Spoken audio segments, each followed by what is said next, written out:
Ispahani news hour extra. বাংলাদেশে corona virus টিকা নিয়ে এক ধরনের সাজ রব আমরা জানি।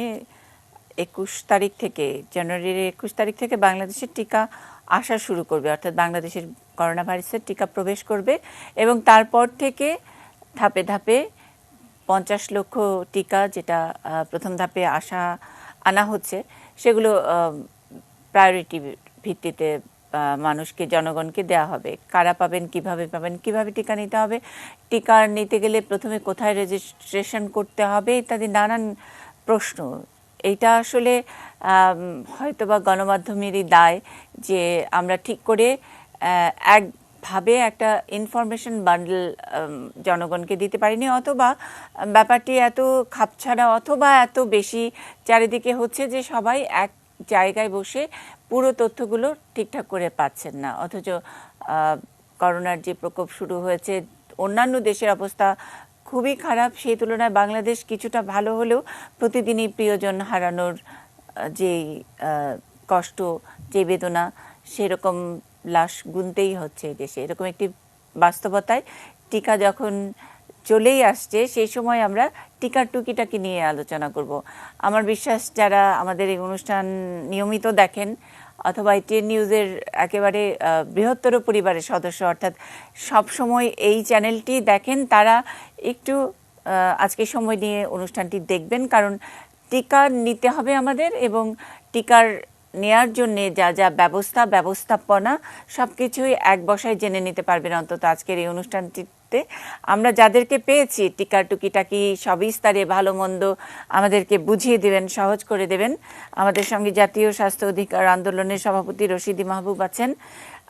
পেয়েছি IEDCR এর প্রধান বৈজ্ঞানিক কর্মকর্তা ডক্টর ASM আলমগীর, ওষুধ প্রশাসন অধিদপ্তরের উপপরিচালক মোহাম্মদ সালাউদ্দিন আছেন আমাদের সঙ্গে, এবং পেয়েছি বঙ্গবন্ধু শেখ মুজিব মেডিকেল বিশ্ববিদ্যালয়ের ফার্মাকোলজি বিভাগের চেয়ারম্যান মোহাম্মদ সাইদুর রহমানকে। সবাইকে স্বাগত জানাচ্ছি আমাদের অনুষ্ঠানে। টুকিটাকি নিয়ে একটা ছোট্ট রিপোর্ট আগে দেখে নিব সহকর্মী সাদাত হাবিবি সেতুর কাছ থেকে। আগামী 3 বছরের মধ্যে 5টা ধাপে 13,82,47,000 মানুষকে ভ্যাকসিনের আওতায় আনার লক্ষ্য নিয়েছে সরকার, যার মধ্যে প্রথম ধাপে টার্গেটের 3% বা 51,84,282 জনকে দেওয়া হবে করোনার টিকা। প্রথম ধাপে আসা পুরো 51 লাখ টিকাই দেওয়া হবে প্রথম ডোজ হিসেবে। আর শুরু থেকেই এই পুরো প্রক্রিয়াটাই সরকার চায় ডিজিটালি একটি অ্যাপের মাধ্যমে করতে। এই অ্যাপে জাতীয় পরিচয়পত্রের নম্বর ব্যবহার করে নিবন্ধন করতে হবে। জাতীয় পরিচয়পত্র বহনকারী কোথায় টিকা নিতে চান সেই ঠিকানাও নির্বাচন করতে হবে। এই অ্যাপে টিকা নিতে আগ্রহীকে জানাতে হবে তার বর্তমান শারীরিক অবস্থা সম্পর্কে। যেহেতু শুরুতেই বয়স্কদের টিকা দেওয়া হবে, তাই স্বাভাবিকভাবে যে কোনো ধরনের জটিলতা যেমন হৃদরোগ, ডায়াবেটিস কিংবা রক্তক্ষরণের মতো বিষয়গুলো জেনে নেওয়া হবে। পুরো প্রক্রিয়াটি হবে একটি নিবন্ধিত মোবাইল নাম্বার দিয়ে। সেই নম্বরেই কোন কেন্দ্রে কবে টিকা দেওয়া হবে তা SMS এর মাধ্যমে জানানো হবে। রেজিস্ট্রেশন আমাদেরকে ICT মন্ত্রণালয় তারা বলছেন যে 26 তারিখ থেকে ওনারা হয়তো শুরু করতে পারবেন। স্বাস্থ্য অধিদপ্তর যে অ্যাপ ব্যবহারের কথা বলছে তা শুধু স্মার্টফোনেই ব্যবহার করা সম্ভব। বাংলাদেশ টেলিযোগাযোগ নিয়ন্ত্রণ কমিশন BTRCর সবশেষ তথ্য বলছে, সারা দেশে মোবাইল ফোনের সক্রিয় সিম রয়েছে 16,84 লাখ। তার মধ্যে 40% গ্রাহক স্মার্টফোন ব্যবহার করেন বলে টেলিযোগাযোগ খাতের সংশ্লিষ্টরা জানিয়েছেন। NID ছাড়া যারা আছে তাদের ক্ষেত্রে আমরা তো প্রথম মাসে বা দ্বিতীয় মাসে তো তারা আমাদের এই গ্রুপের মধ্যে আসছে না। এর মধ্যে আমরা একটা উপায় বের করব কিভাবে তাদেরকে আইডেন্টিফাই করা যায়। দেখতে পাচ্ছেন যেখানে মোবাইল অ্যাপ। করোনার শুরুতে সরকারের পৃষ্ঠপোষকতায় করোনা শনাক্ত আর বিস্তার ঠেকাতে বেশ কিছু মোবাইল অ্যাপ চালু হলেও শেষ পর্যন্ত তাতে খুব একটা সফলতা আসেনি। সাদাত হাবিবি সেতু, ATN নিউজ, ঢাকা। শুরু করব ডক্টর ASM আলমগীর আপনার কাছ থেকে টিকা টুকিটাকির বিষয়টি। প্রাথমিক একেবারে সাদাত হাবিবির সেতুর রিপোর্টে দেখলাম যে একটা অ্যাপের মাধ্যমে করা যাবে। অ্যাপ ধরলাম কেউ অ্যাপে টাচই করবে না, তাদের জন্যে কিভাবে টিকার জন্যে তারা লাইনে দাঁড়াতে কি হবে আদৌ? আর আমরা টিকা আগে যেটা শুনেছি যে প্রায়োরিটির একটা তালিকা করা হয়েছে, কারাই প্রায়োরিটিতে আছেন তারা কি জানেন? ধন্যবাদ আপনাকে। আমার অনেকগুলো প্রিয় মুখ একসাথে। সো আমি যদি কিছু ভুল করি ওনারা শুধরে দিবেন, জি, কিন্তু একদম। আমি যতটুকু জানি সেটা হচ্ছে যে অ্যাপের মাধ্যমে যেটা বলা হচ্ছে এটা আসলে অনলাইন রেজিস্ট্রেশন। সো আমাদের সারা দেশের মানুষ সেটা মোবাইল ফোনে যেরকম ভাবে রেজিস্ট্রেশন করতে পারবেন, তারা ল্যাপটপ বা পিসি থেকেও সেটা করতে পারবেন।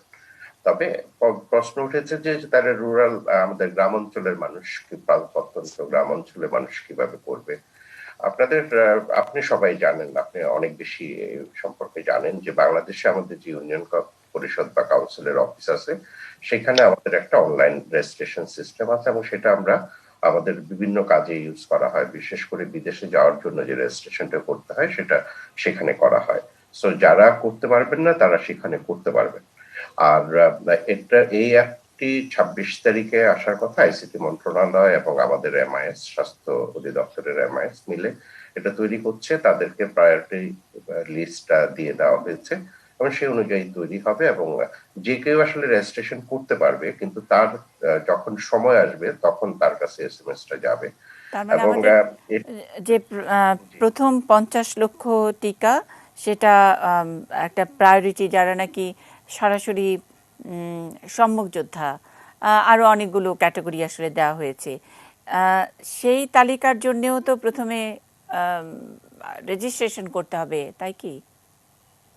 হ্যাঁ, সেই তালিকাটি এরকম যে আমাদের ফ্রন্টলাইন ইমার্জেন্সি ওয়ার্কার, যারা যারা স্বাস্থ্যকর্মী, সরকারি বেসরকারি, যারা আমাদের বীর মুক্তিযোদ্ধা, আমাদের 2,10,000, আমাদের তারপরে আমাদের ইভেন মাঠ প্রশাসনে যারা কাজ করে, আমাদের জনপ্রতিনিধিদের একাংশ, আমাদের আইন শৃঙ্খলা বাহিনী যারা আমাদের ফ্রন্টলাইনে কাজ করে তাদের একাংশ, সেটা যে কোনো আইন শৃঙ্খলা বাহিনীর, এবং এখানে মসজিদের ইমামদের একাংশ, এখানে যারা ইমার্জেন্সি সার্ভিসেস অন্য, যেমন কবরস্থানে যারা কাজ করেন, তাদেরও একটা অংশ এখানে এসেছে। আর হাসপাতালে যারা কাজ করে তারা শুধু আসলে হাসপাতালের চিকিৎসা কর্মী যেটা বলি, সেখানে কিন্তু আমাদের সুইপার থেকে শুরু করে যারা আমাদের কন্ট্রাক্ট সার্ভিসে কাজ করে তারাও কিন্তু সেখানে ইনক্লুডেড। সো এইভাবে পর্যায়ক্রমিক ভাবে আমরা আবার 70 বছরের উপর আমাদের বয়োজ্যেষ্ঠ মানুষ যারা আছেন তাদেরকে আমরা ইনক্লুড করতে পারি যদি আমরা 50 লাখ টিকা দিই। এই জন্যই যেহেতু অ্যাস্ট্রাজেনিকা অক্সফোর্ডের ভ্যাকসিনটি বাংলাদেশে আসছে, তার দ্বিতীয় ডোজ দেওয়ার সময় হচ্ছে 4 থেকে 12 সপ্তাহ। সো বাংলাদেশে আমরা প্রথমেই যেটা এখন পর্যন্ত সিদ্ধান্ত, সেটা হচ্ছে যে প্রথম মাসে এবং দ্বিতীয় মাসে আমরা 1 কোটি লোককে ভ্যাকসিন দিয়ে দিব। তাহলে আমাদের বয়োজ্যেষ্ঠ, ঝুঁকিপূর্ণ জনগোষ্ঠী এবং অগ্রাধিকার ভিত্তিতে, প্রাধিকার ভিত্তিতে যাদের পাওয়ার, তারা সবাই ভ্যাকসিন পেয়ে যাবেন এবং 8 সপ্তাহ পরে আমরা দ্বিতীয় ডোজ দিব। এখানে এটা 12 সপ্তাহ পর্যন্ত দেওয়া যায়, কিন্তু যেহেতু ভ্যাকসিনটি অন্য দেশ থেকে আসবে, সেহেতু আমরা যদি 1 সপ্তাহ দেরি হয়ে যায়, 2 সপ্তাহ দেরি হয়ে যায়, এরকম কোন সিচুয়েশনে পড়ে যাই, এরকম একটা প্রাকৃতিক দুর্বিপাক হতে পারে, সেই জন্য আমরা 8 সপ্তাহ থেকে শুরু করে আমরা প্রথম যে যাদেরকে 1 কোটি লোককে ভ্যাকসিন দিয়েছি তাদের দ্বিতীয় ডোজ তৃতীয় এবং চতুর্থ মাসে দিয়ে দিব। আর এর ভিতরে যদি আমরা আরো বেশি ভ্যাকসিন রিসিভ করি, তাহলে আমরা নতুন জনসংখ্যা, সেটা আমাদের তালিকা অনুযায়ী আমরা আমাদের আসলে 80% পপুলেশনকে আমরা, আমার মনে হয় প্রথম ধাক্কাটাই আসলে বড় ধাক্কা। তারপরে এটা আস্তে আস্তে সবাই অভ্যস্ত হয়ে যাবে। স্বাস্থ্য মন্ত্রণালয় এবং বিভিন্ন বিভাগ যারা এটার সঙ্গে সংশ্লিষ্ট আছেন অথবা থাকবেন, তারাও কিছুটা ইউজড হয়ে যাবেন। কিন্তু প্রথম ধাক্কার জন্য একেবারে বেসিক জায়গা, এই 50 লক্ষর নানান ক্যাটাগরি বলেছেন, যে সম্মুখ যোদ্ধা যারা, মুক্তিযোদ্ধা যারা, বা মসজিদের ইমাম, কবরখানায় যারা দায়িত্ব পালন আছেন, এরকম। সেই ক্ষেত্রে এই 50 লক্ষের কি তালিকা হয়ে গেছে? মানে এই কারাই 50 লক্ষ প্রথম টিকা পাবেন? আমরা তালিকা করেছি, কিন্তু যেটা অনলাইনে রেজিস্ট্রেশনটা 26শে জানুয়ারিতে শুরু হবে। আচ্ছা, আমরা কিন্তু রেজিস্ট্রেশন এখন তার মানে রেজিস্ট্রেশন থেকে সর্ট আউট করে এগুলো হলো ক্যাটাগরি, আপনি যেটা বলেছেন সেগুলো হলো ক্যাটাগরি, এবং সেইখানে সংখ্যা নির্ধারিত আছে। যদি আমি ঠিক বুঝে থাকি, ধরেন আমরা 2 আমরা লক্ষ। এস্টিমেটেড সংখ্যাটা বের করতে পেরেছি। হ্যাঁ, জি, জি বলবেন।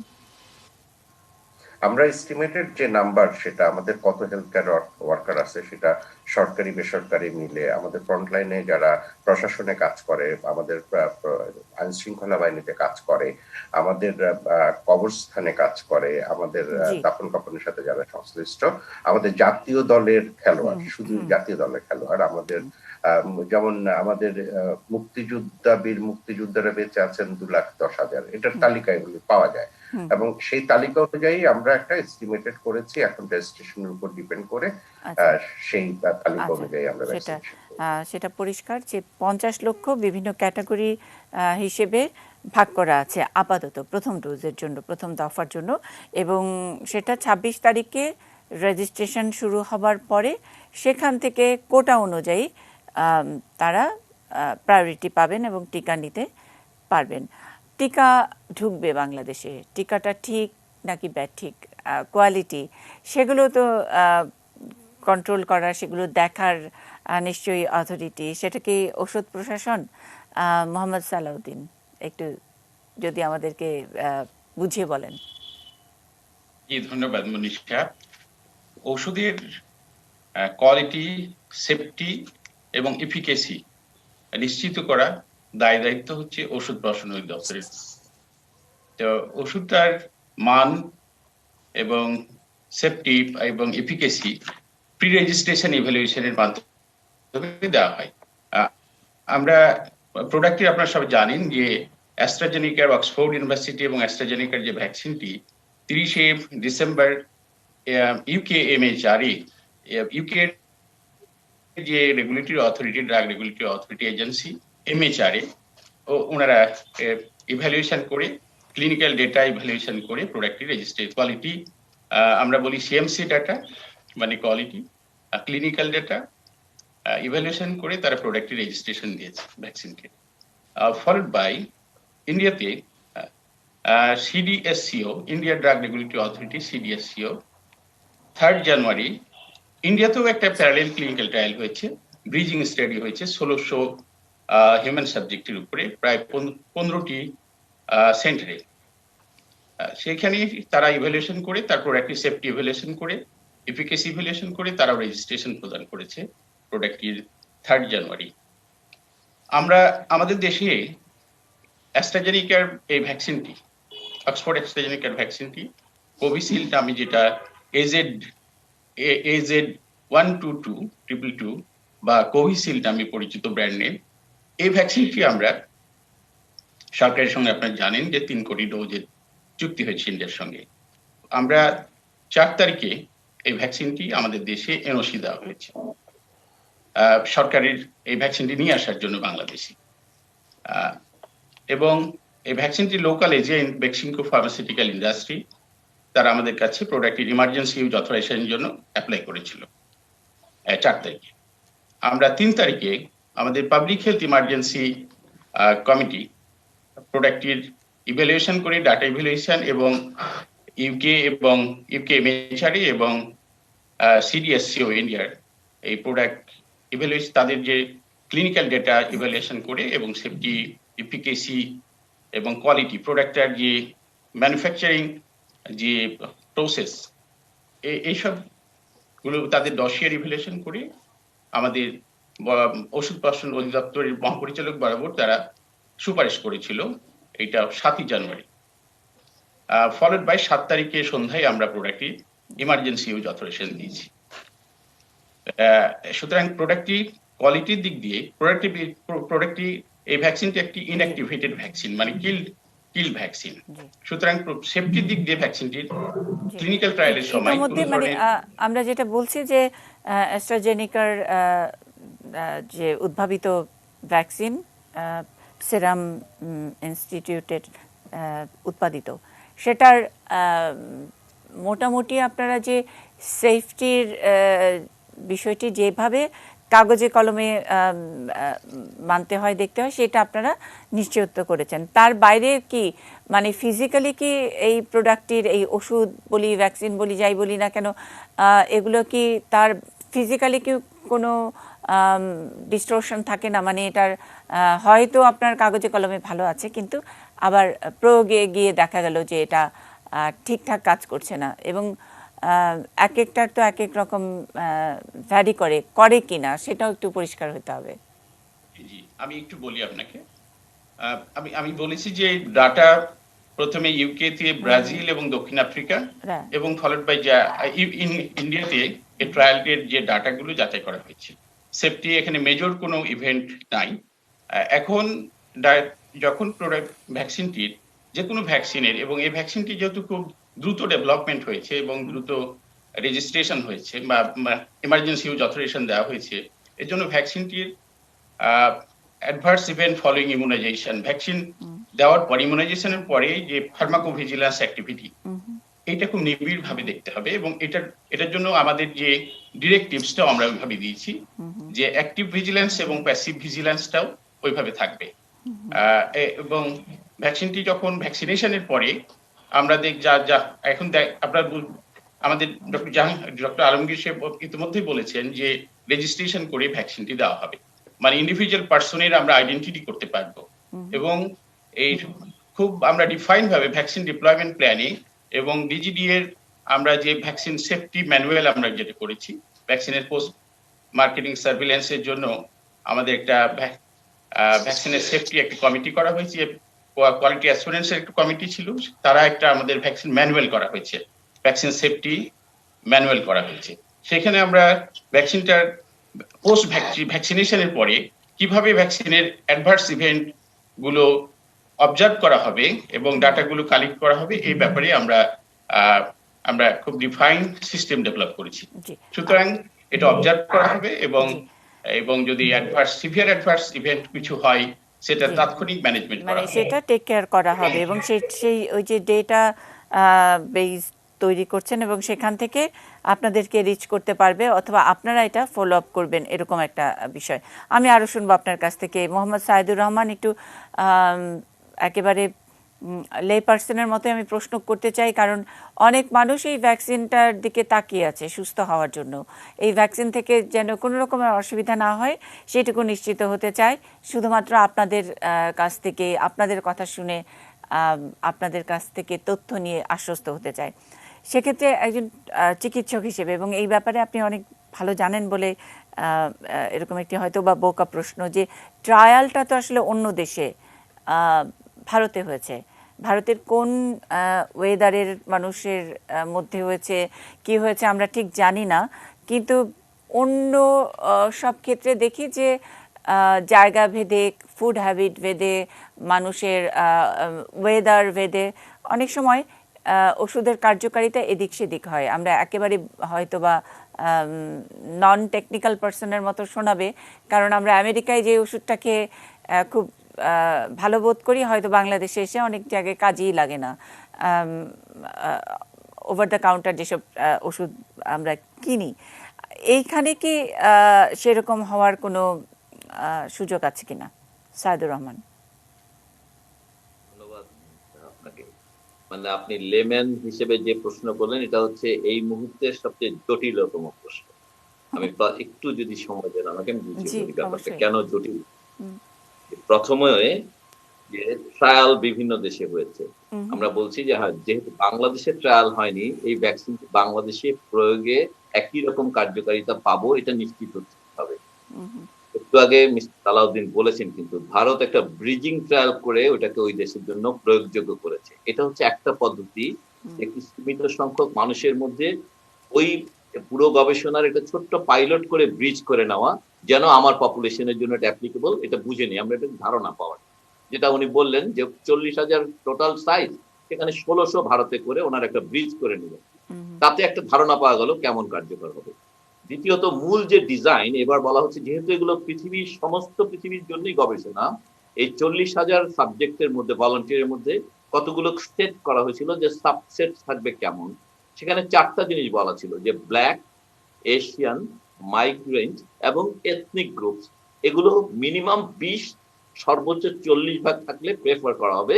এই বেইম নামে একটা ফ্রেমওয়ার্কের কথা বলা হয়েছিল, যে 40,000 আপনারা নিবেন বটে গবেষণা করা, কিন্তু তাতে অন্তত এই 4টা ক্রাইটেরিয়া কভার করতে হবে। এবং এই বড় গবেষণাগুলোতে আমাদের দেশে যে ভ্যাকসিন আছে সেটা এই ধরনের ইনক্লুশন করেছে। কিন্তু আমরা যদি খুঁজতে যাই হয়তো 40,000 আমরা বাংলাদেশি পপুলেশন পাবো 100 বা 200, কারণ এশিয়ানের মধ্যে তো বাংলাদেশ থেকে ওই গবেষণায় হয়তো অংশগ্রহণকারী খুবই অল্প। কিন্তু একটা জিনিস আসলে এটাকে ওভারকাম করার জন্য সবসময় প্র্যাকটিস করা হয়, নিশ্চয়ই মিস্টার সালাউদ্দিন জানেন, এটা হচ্ছে WHO প্রি কোয়ালিফিকেশন, যেটা আসলে একটা গ্লোবাল চেহারা দেয়। মানে সকল ডেটাগুলো জমা নিয়ে একটা এক্সপার্ট টিম বসে এটার সেফটি, এফিকেসি এবং কোয়ালিটি যে তিনটা ওনারা দেখবেন, ন্যাশনাল রেগুলেটরি এজেন্সিকে হেল্প করার জন্য ওনারা এই গ্লোবালাইজড একটা ডেটা সেটকে অ্যানালাইসিস করে ওনারা একটা রেজাল্ট ডিসেমিনেট করেন, রিকমেন্ডেশন দেন। এবং এই WHO প্রি কোয়ালিফিকেশন আসলে ইন্ডিকেট করে যে এটা এই দেশের জন্য এবং এই প্রোগ্রামের জন্য একদম স্পেসিফিক্যালি ওনারা বলেন। কিন্তু আমার জানা মতে এখনো এই ভ্যাকসিনটি সম্ভবত WHO প্রি কোয়ালিফিকেশন হয়নি। মিস্টার সালাউদ্দিন এটা কনফার্ম করতে পারবেন। আমার জানা মতে শুধুমাত্র ফাইজারের ভ্যাকসিনটি WHO প্রি কোয়ালিফিকেশন হয়েছে। তো প্রি কোয়ালিফিকেশন হলে পরে আমরা একটু নিশ্চিত হতে পারি যে এটা গ্লোবালি অ্যাপ্লিকেবল। তো এই বাংলাদেশের ট্রায়াল না হলেও চলবে, কিন্তু বাংলাদেশের ট্রায়াল অনেক দেশ করেছে যেমন ইন্ডিয়া, কিন্তু পৃথিবীর অধিকাংশ দেশ ট্রায়ালটা করবে না। কিন্তু তারা আসলে ওই জিনিসটার দিকে তাকাবে যে গবেষণাতে তাদের যে পপুলেশন সেই ধরনের পপুলেশনের প্রতিনিধিত্বমূলক অংশগ্রহণ ছিল কিনা, অথবা এই ডাটাটাকে বিশ্বের বিশেষজ্ঞরা মিলে সমস্ত বিশ্বব্যাপী সমানভাবে প্রয়োগযোগ্য বলে মনে করেছেন কিনা। এই দুটোর একটি অপশন ব্যবহার করতে পারে বিকল্প হিসেবে নিজের দেশে ট্রায়াল করা। আর মান সম্পর্কে সালাউদ্দিন সাহেব ডিটেল বলেছেন। ভ্যাকসিনের মানের ক্ষেত্রে আসলে বেশ জটিল এই মান নিশ্চিত করার প্রক্রিয়াটি। আমাদের প্রস্তুতি অনেক ভালো হয়েছে, আমাদের ডিজিডি এর ক্যাপাসিটি অনেক বেড়েছে, কিন্তু এখনো আসলে ঢালাও ভাবে ব্যাচ বাই ব্যাচ ভ্যাকসিনের মান নিশ্চিত করাটির মতন সামর্থ্য আমার জানা মতো এখনো হয়নি। উনি উপস্থিত আছেন, উনি আমাকে নিশ্চিত করতে পারবেন। প্রতিটা ব্যাচ বাই ব্যাচ আসলে নিশ্চিত করা এখন পর্যন্ত সেই সামর্থ্য হয়তো আমাদের হয়নি। সেই ক্ষেত্রে আমাদের কিছুটা নির্ভরশীল হতে হবে র্যান্ডমলি কালেক্টেড কোন ব্যাচকে, হয়তো প্রতি 20টি ব্যাচের একটিকে আমরা করব, এই ধরনের কোন পদ্ধতি ওনারা বের করে নেবেন যেটার উপর ভিত্তি করে পুরো ব্যাচ আমরা ভ্যাকসিনেশন প্রোগ্রামটাকে মনিটর করতে পারবো যে কোয়ালিটি অ্যাসুরেন্স করছে। সো ট্রায়াল রেজাল্ট ইন্টারপ্রেট করার ক্ষেত্রে আমাদের এছাড়া আমরা এইভাবে এটাকে অর্থ করতে পারি যেটি প্রয়োগযোগ্য এবং এটা নিরাপত্তার ক্ষেত্রে আমি এই প্রসঙ্গে বলে ফেলতে চাই যে 40,000-এর মধ্যে আসলে সিরিয়াস অ্যাডভার্স ইভেন্ট হয়নি। যে দুটো হয়েছিল সেগুলোকে রিলেট করা যায়নি ভ্যাকসিনের সঙ্গে। মাইনর অ্যাডভার্স ইফেক্ট যেগুলো বলা হচ্ছে সেগুলো খুবই সাধারণ এবং সেগুলো এই ভ্যাকসিনের ক্ষেত্রে সবগুলো প্যারাসিটামল বা আইবুপ্রোফেন দিয়ে নিরাময় করা হয়েছে। তো এখানে আমরা মনে করতে পারি যে এই ভ্যাকসিনটি মোটা দাগে এখন পর্যন্ত ইতিমধ্যে প্রায় এটা শুধুমাত্র যুক্তরাজ্যেই 23 লক্ষ মানুষকে আজকে দেওয়া হয়ে গেছে। তো এটা এখন পর্যন্ত তেমন কোনো পার্শ্ব প্রতিক্রিয়া যেহেতু করেনি 23 লক্ষ মানুষের মধ্যে। জি, কিন্তু আমার প্রশ্নটা এই কারণে যে যুক্তরাজ্যের যে অবস্থা আমাদের কিন্তু একই অবস্থা নয়। ভাইরাসের গ্লোবাল চেহারাটা ভিন্ন ভিন্ন, এক এক দেশে এক এক রকমের আয়োজন ভাইরাসের। তো সেই ক্ষেত্রে আমরা তো মোটামুটি আমাদের জায়গায় আমরা খারাপ নেই।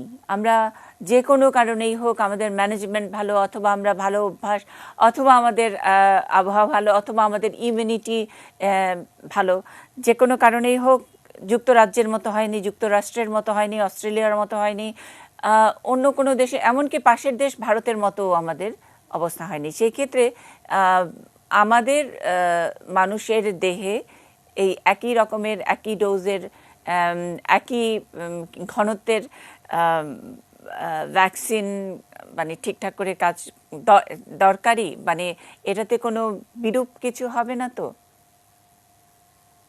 নিশ্চিত করে বলছি না, কিন্তু বিজ্ঞানে তো আসলে অনেক ভ্যাকসিন ব্যবহারের অভিজ্ঞতা থেকে এবং এই আমরা এটুকু বলা যেতে পারে যে যেহেতু ডাইভার্স পপুলেশনকে এই রিসার্চে ইনক্লুড করা হয়েছিল, আমরা সংখ্যায় কম হলেও বাংলাদেশে কিছু পপুলেশন এই ভ্যাকসিনের ট্রায়ালে নিশ্চিত অংশগ্রহণ করেছে। কিন্তু অবশ্যই একটা জিনিস বলতে হবে, এখানে ঝুঁকির সঙ্গে নিরাপত্তা, আমরা বেনিফিটটাকে রিস্ক বেনিফিট রেশিও, আমরা যদি 1 লক্ষ মানুষকে প্রোটেকশন দেই, মানে ভ্যাকসিনেট করি, 70,000 মানুষ বা 80,000 মানুষ যদি প্রোটেক্টেড হয় এই রোগ থেকে, এই ক্ষেত্রে 1 লক্ষ মানুষে কতজন মানুষের আসলে সাধারণ পার্শ্ব প্রতিক্রিয়া আক্রান্ত হওয়ার ঝুঁকি আছে, এবং সেই ঝুঁকিটুকু আসলে 80,000 মানুষকে প্রোটেক্ট করার জন্য কতখানি যুক্তিসঙ্গত, এইটাই আসলে মূল যুক্তি পৃথিবীব্যাপী ভ্যাকসিনেশনের। এবং এখানে দুটো বেনিফিট ভ্যাকসিনেশনের, একটি হচ্ছে জনগোষ্ঠী হিসেবে বেনিফিট, আরেকটি হচ্ছে মৃত্যু এবং মরবিডিটি কমানো। মানুষের ওভারঅল এই যে এখন আক্রান্ত রোগীর যেই সংখ্যা মারা যাচ্ছে সেটা কমবে, আর যে ক্রনিক এলিমেন্ট সেটা কমবে। অতএব এই বেনিফিট গুলোর এক্সচেঞ্জে আমাদের কিছু মাত্রা যে ঝুঁকি বলা হচ্ছে সাধারণ অথবা অবশ্যই দুর্ভাগ্যক্রমে কোনো মানুষ আরো সিরিয়াস অ্যাডভার্স ইভেন্টও হতে পারে, সেটাকে আমরা মনে করি এটাকে ম্যানেজেবল ডিজিজ। কোভিড হয়ে গেছে একটা আনম্যানেজেবল একটা কন্ডিশন, আর এই অ্যাডভার্স ইফেক্ট গুলো হবে আমরা জানি, এবং এটা ম্যানেজ করার জন্য প্রস্তুতি থাকা, এটার দিকে আমাদের মনোযোগ দেওয়া দরকার। যে কোনো অ্যাডভার্স ইভেন্টকে 24 ঘন্টার মধ্যে দেশের সর্বোত্তম স্বাস্থ্য সেবা কাঠামোর মধ্যে ওনাকে নিয়ে এসে দেশের সেরা চিকিৎসাটুকু দিতে হবে।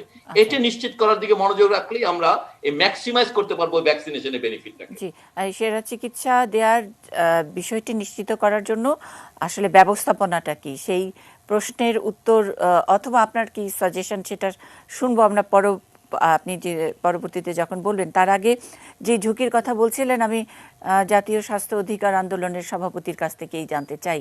রশিদি মাহবুব বলবেন, আপাতত যে ঝুঁকির কথা বলা হচ্ছে সেটা তো ব্যক্তিগত ঝুঁকি, যে যার ঝুঁকির মতো করে ঝুঁকি স্বীকার করেই আমরা ওই সাইন করেই ভ্যাকসিনটা নিচ্ছি, তাই নয় কি? আনমিউট করতে হবে। জি,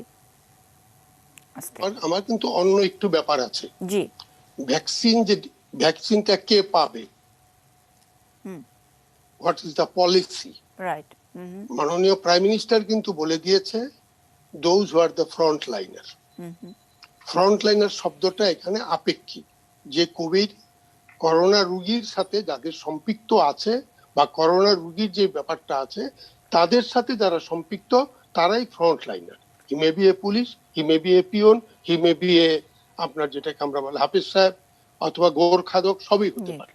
কিন্তু আমরা দেখতেছি এখানে কিন্তু সবাই কিন্তু সেভাবে নাই।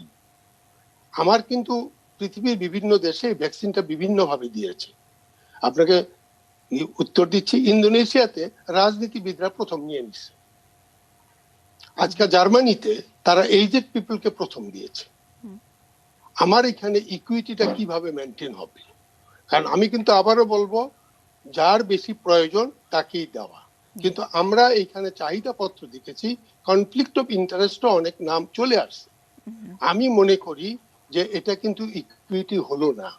এটা কিন্তু আমার মনে হচ্ছে প্রাপ্তির ব্যাপারে জনপ্রত্যাশা যা, তার মধ্যে কিছুটা গ্যাপ থেকে যাচ্ছে। তাহলে এটা নিশ্চিত কিভাবে করবে রশিদি মাহবুব যে যার সবচেয়ে বেশি চাহিদা তিনিই পাবেন প্রথমে? আসলে বাংলাদেশের মানুষ তো সবাই মনে করবে যে আমার জীবনটাই আগে এবং আমি সবার আগে পাবো। এখানে তো এই কোনো যুক্তি দিয়ে তাকে হারাতে পারবেন না যদি এই লাইনে আমরা যাই, যে যারই পাওয়ার যোগ্যতা, যারই সবচেয়ে বেশি চাহিদা। না না, ইনফেক্টেড তো আমরা সবাই হইতে পারি। ওকে, তাইলে আপনার 18 থেকে 59 এর যে গ্রুপটা, ঠিক আছে, তারা তো এদেশের নাগরিক।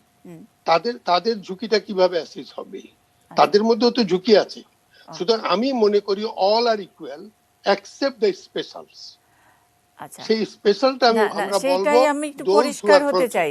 আপনি যেটা বললেন যে আমি বলছি আপনাকে, আমি সেটাই বলছি আপনাকে। আমি বলছি যে ডেফিনেটলি করোনা নিয়ে যারা কাজ করছে, কারা কাজ করছে এটা কিন্তু জানা আছে। চিকিৎসকরা যেমন আছে, নার্সরা আছে, হাসপাতাল আছে। কিছু সংখ্যক ধরেন যারা এগুলো আনা নেওয়া করে, ড্রাইভার, এরাও আছে। আপনার যারা বলেন খবর সংগ্রহ করে যারা, তারা আছে। নিরাপত্তা যারা সংযুক্ত থাকে তারা আছে। আমি কিন্তু বলছি সেটা কিন্তু জানার কথা। তাদেরই তো কোনো লিস্ট করেন নাই, তাদেরও তো কোনো লিস্ট নাই। প্রায়োরিটি বেসিসে আপনি কিন্তু তাদেরকে দিয়ে দিয়েছেন উইদাউট মেকিং এনি লিস্ট। কারণ আমজনতা তো আছে, সে আমজনতার মধ্যেও তো এদের লোকগুলো আছে, তারা ওই জায়গায় কাজ করে বলে এই বেনিফিটটা পাচ্ছে। তারপরে থার্ড আসেন, বাংলাদেশে কোভিডের এখন যে ইনফেকশন সব জায়গায় একরকম না। কোভিড মুক্ত অনেক জেলা উপজেলা আছে। এই মুহূর্তে কি তাদের প্রায়োরিটিতে দেওয়া উচিত কি উচিত না? সেই প্রশ্নগুলো তো আসবে। তা আমার যেটা মনে হয়, এই প্রশ্নগুলো আমার মনে হয় এই আপনি এবং ASM আলমগীর দুজনের কথার মধ্যে কিন্তু একই জায়গা, একই সুর, কিন্তু একটু পরিষ্কার হওয়ার ব্যাপার আছে।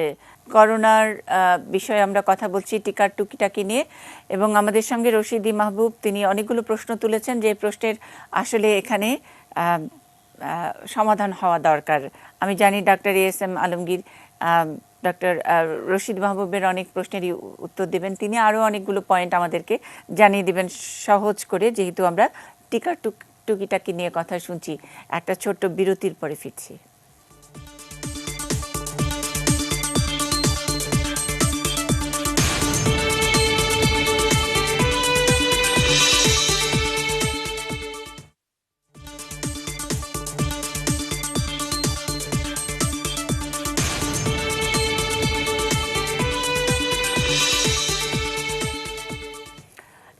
নিউজ আওয়ার এক্সট্রা টিকার টুকিটাকি এই বিষয় নিয়ে আমরা কথা বলছি। বিরতিতে যাবার আগে জাতীয় স্বাস্থ্য অধিকার আন্দোলনের সভাপতি কথা বলছিলেন রশিদ মাহবুব। তিনি বলছিলেন যে যেভাবে প্রায়োরিটাইজ করা হয়েছে সেটার নিয়ে তার আপত্তি আছে। আসলে একই আপনি যেরকম করে সাজেশন দিচ্ছিলেন, অনেকটা আমি ডাক্তার ASM আলমগীরের কাছে এরকম করেই ভাগাভাগিটা শুনলাম যে ফ্রন্ট লাইনার ইত্যাদি। বিটুইন দ্য লাইন কি কিছু আছে যেখানে আমরা কেউ ঠিকঠাক করে কথা বলছি না? তাহলে এই 50 লাখ তো প্রথমে প্রাথমিক ধাক্কাটা সবাই তো নিজেদেরকে ইম্পর্টেন্ট মনে করবে। আপনি হলে কিভাবে এই 50 লক্ষ ভ্যাকসিন ভাগ করতেন? রশিদ মাহবুব। আমি কিন্তু একটা সিম্পল ওয়েতে, those who needs first give them first. সবচেয়ে বেশি প্রথম দরকার কোমরবিড যারা আছে তাদেরকে যদি বের করতে পারেন, তারা যদি নিতে চায়, তারা হচ্ছে এটা প্রথম প্রাপ্য। আচ্ছা, সেকেন্ড আপনার আসবে। এখানে আমি আপনার সঙ্গে একটু কুতর্ক করব যে এখানে সবাই একেবারে 12 কোটি মানুষ, 17 কোটির মধ্যে 12 কোটি বলবে যে আমার এক্ষুনি দরকার। ধরেন আমরা খুব হঠাৎ করে রাতারাতি খুব খারাপ মানুষ হয়ে গেলাম, আমরা সবাই মিলে বললাম আজকে এই 50 লক্ষ আসছে, এই 50 লক্ষ আমাদের দিতে হবে। সেটা কাউন্ট হলো 12 কোটি বা 13 কোটি মানুষ, সবাই গিয়ে হুমড়ি খেয়ে পড়লো। কি করব আমরা? কোমরবিডের কথা বলেছি। কোমরবিড তো ডায়াগনোসিস করা কঠিন কাজ না।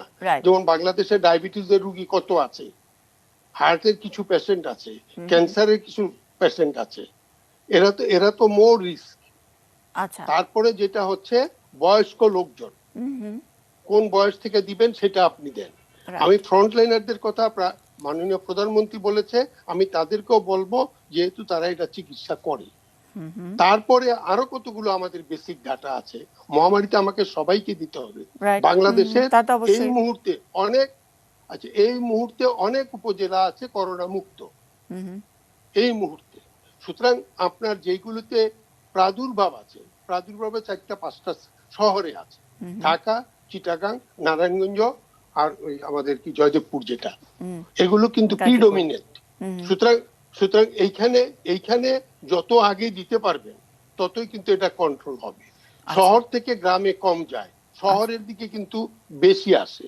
এখন বুরুঙ্গাবাড়ি থেকে কেউ কোভিড নিয়ে ঢাকা আসবে না, কিন্তু ঢাকা থেকে হয়তো বুরুঙ্গাবাড়িতে যাওয়া আসা আছে। এইগুলো যদি একটু চিন্তায় নিত, তাইলে হয়তো আমার মনে হয় যে আমাদের যেটুকু সঙ্গতি আছে, স্বচ্ছতার ভিত্তিতে যার অতি প্রয়োজন তাকেই প্রথম দেওয়া যেতে পারে বলে।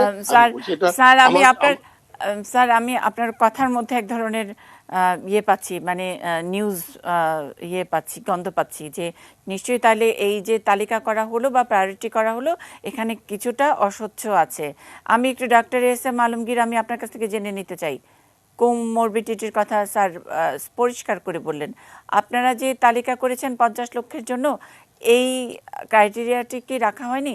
ক্যান্সার, অমুক সমুক, তারপরে বয়স, সেইগুলো কি রাখা হয়নি? বয়স তো ডেফিনেটলি আমরা বয়স ভিত্তিকে যেতে চাই সাধারণ মানুষে যখন যাব সেখানে। তার একমাত্র কারণ হচ্ছে যে কোমরবিডিটির যে ডাটা, সেটা বাংলাদেশে আসলে কোনো স্পেসিফিক ডাটা নাই। এটাই হলো আমাদের সবচেয়ে সমস্যা। আমরা 3টা গ্রুপকে তাও এখানে রেখেছি। সেটা হলো HIV যাদের আছে তারা ডায়াগনোসড, যাদের টিউবারকুলোসিস আছে তারা ডায়াগনোসড, এবং যাদের ক্যান্সার আছে তারা ডায়াগনোসড। তাদেরকে কিন্তু আমরা প্রাধিকার ভিত্তিতে টিকা দেবো। কিন্তু অন্যান্য কোমরবিডিটি যদি হিসাব করেন, আপনি বিশ্ব হার্ট দিবসে আমরা 4 কোটি মানুষের হার্ট ডিজিজ পাই, বিশ্ব কিডনি দিবসে আমরা 6 কোটি মানুষের কিডনি ডিজিজ পাই। সো আসলে এই ডাটাগুলো স্পেসিফিক না। আপনি যে আবার প্রত্যেকটা মানুষ টিকা গ্রহণ করতে আসলে মেডিকেল চেক আপ করে টিকা দেওয়া, সেটা আসলে কোনো দেশের পক্ষেই সম্ভব না, কেউ করছে না। যাদের ডিজিজের স্টেশন আছে তারা কোমরবিডিটি ধরে এগিয়ে যাচ্ছে, যেটা জার্মানিতে করছে, আমেরিকার কিছু শহরে করছে। আমেরিকারও স্টেট টু স্টেট ভ্যারি করছে।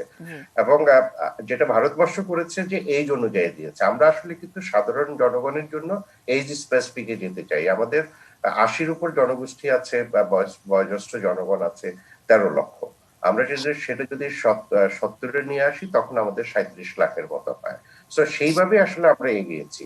আমরা প্রথম 1 কোটি মানুষকে যে টিকা দিব প্রথম 2 মাসে, সেখানে কিন্তু এইভাবেই দেওয়া হবে।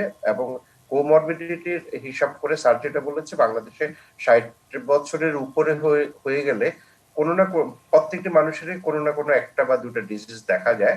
আমরা চিন্তা করেছি আমরা যদি সাধারণ মানুষকে ওইভাবে টিকাটা দিতে পারি, হয়তো আমরা ম্যাক্সিমাম ওইভাবে কভার করতে পারবো সাধারণ মানুষকে। কিন্তু স্যার যেটা বলছে সেটাও যুক্তিসঙ্গত। যদি আমরা আসলে কোমরবিডিটি অনুযায়ী যেতে পারতাম, সেটাই আমরা সবার আগে যেতাম। আমরা জানি যে সবচেয়ে বেশি ঝুঁকিপূর্ণ জনগোষ্ঠী হচ্ছে তার মানে আমাদের 60-এর উপরে। হ্যাঁ, বেসিক জায়গায় তো সমস্যা আছে, আমাদের কাছে স্ট্যাটিস্টিক্স এরকম ডেটা নাই। সুতরাং কোন দিক থেকে আমরা টান দিব? এটা কি হার্টের 3 কোটি মানুষকে হার্ট পেশেন্ট টান দিব, নাকি ডায়াবেটিস যাদের আছে 4 কোটি তাদেরকে টান দিব? সেটা নিয়েও তো একটা মুশকিলের কথা। আমি আরও শুনবো আপনার কাছ থেকে।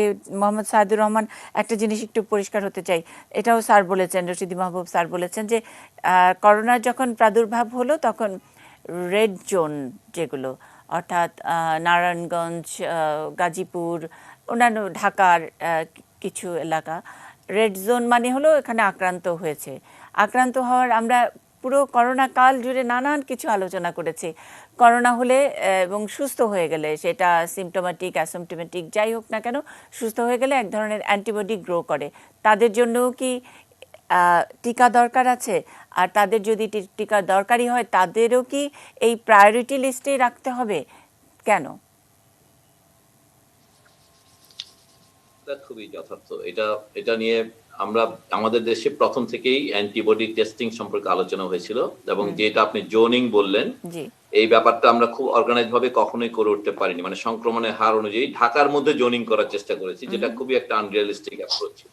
এই থানা বা এই রাস্তা, আমরা যদি ভাবি যে আসলেও বাংলাদেশের মানুষের মধ্যে বিভিন্ন ছোট ছোট গবেষণায় যেগুলো দেখা যায়, মাঝে মাঝেই 30% মতন মানুষের মধ্যে অ্যান্টিবডি বিভিন্ন টাইটারে পাওয়া যাচ্ছিল, যাতে বোঝা যাচ্ছে যে আমাদের সাবক্লিনিক্যাল বা অ্যাসিমটোমেটিক সংক্রমণের হার অনেক বেশি ছিল।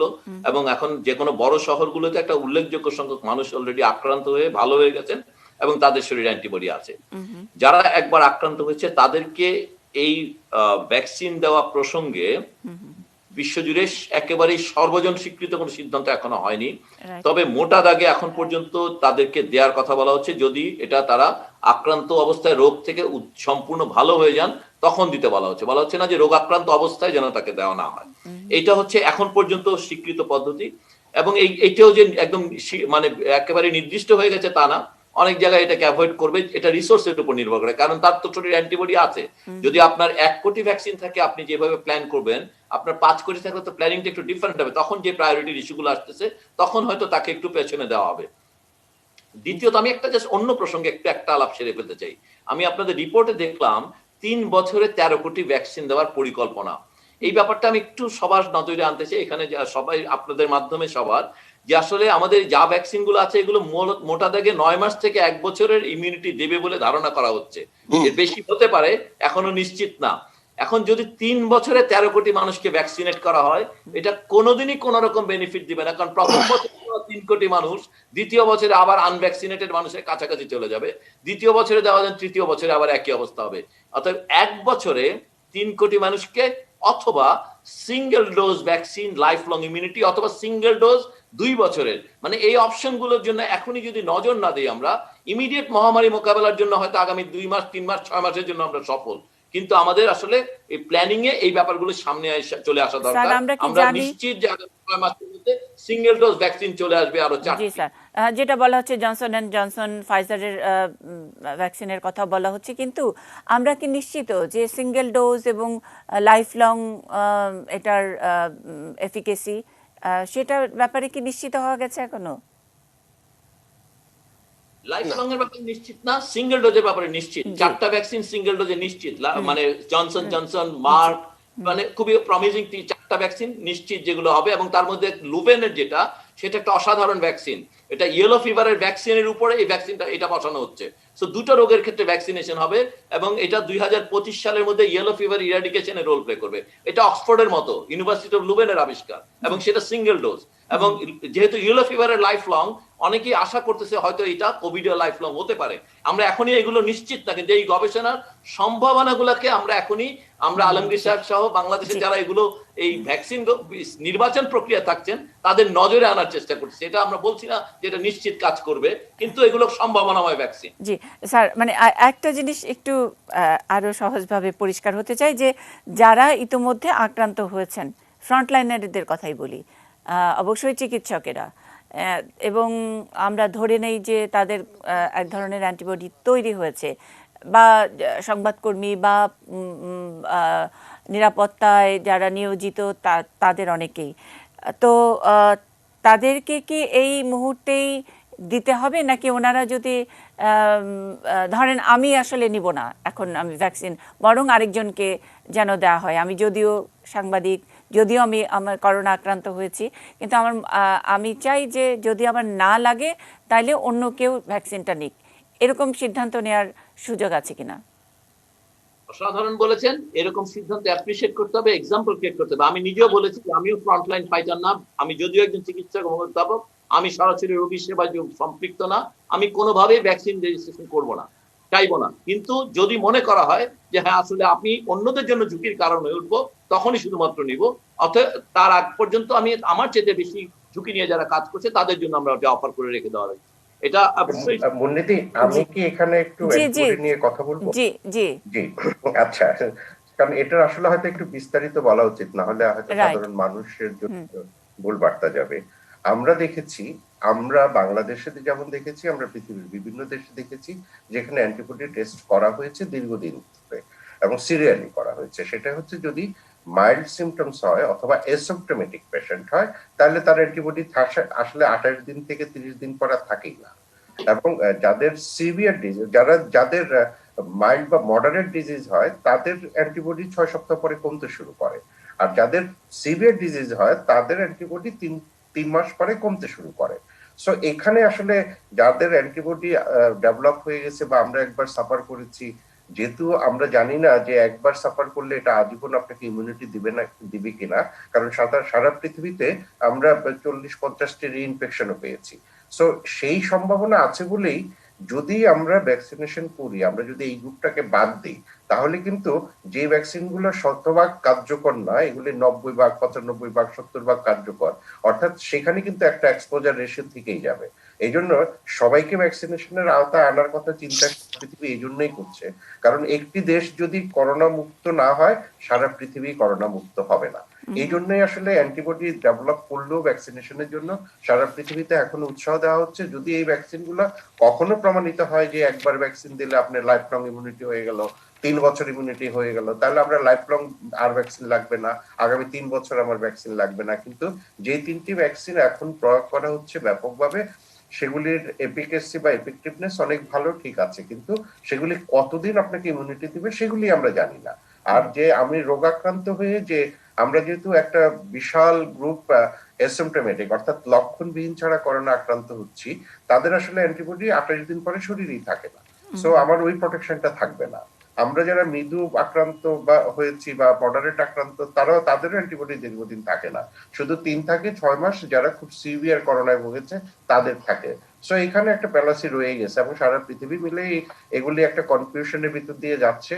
যে কোনো একটা ডিসিশন, এখনকার আপাতত ডিসিশন, যদি আপনার অ্যান্টিবডি হয়েও থাকে তাহলে আপনাকে ভ্যাকসিনটা নিতে হবে, কারণ এই ভ্যাকসিন অন্তত ন্যাচারাল ইমিউনিটি যদি 3 থেকে 6 মাস থাকে, এটা 6 থেকে 9 মাস থাকবে, অন্তত আপনাকে 3 মাস বা 6 মাস বেশি আপনাকে প্রোটেকশন দিবে। সেই জন্য এই ভ্যাকসিনটা নেওয়ার জন্য করা হচ্ছে। শুধু করোনায় যারা এখন আক্রান্ত তাদের ভ্যাকসিনটা দেওয়া হবে না। বাংলাদেশের ক্ষেত্রে সেটা আমরা হয়তো পজিটিভ হওয়ার 4 সপ্তাহের ভিতরে এই ভ্যাকসিনটা দিতে না নিষেধ করছি, এবং সেইভাবে আমাদের একটা তালিকা প্রস্তুত করা আছে।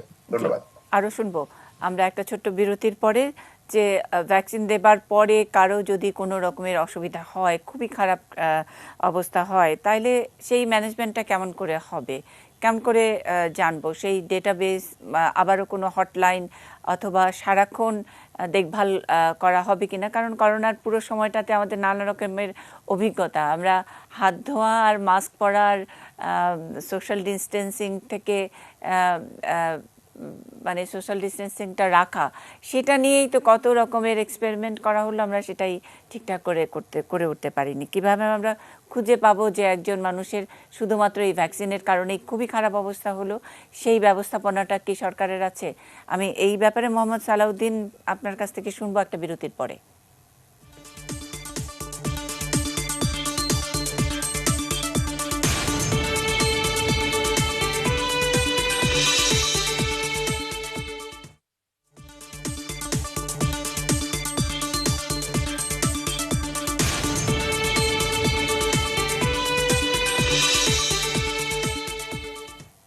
ইসবাহানি নিউজ আওয়ার এক্সট্রা টিকার টুকিটাকি এই বিষয় নিয়ে কথা বলছি।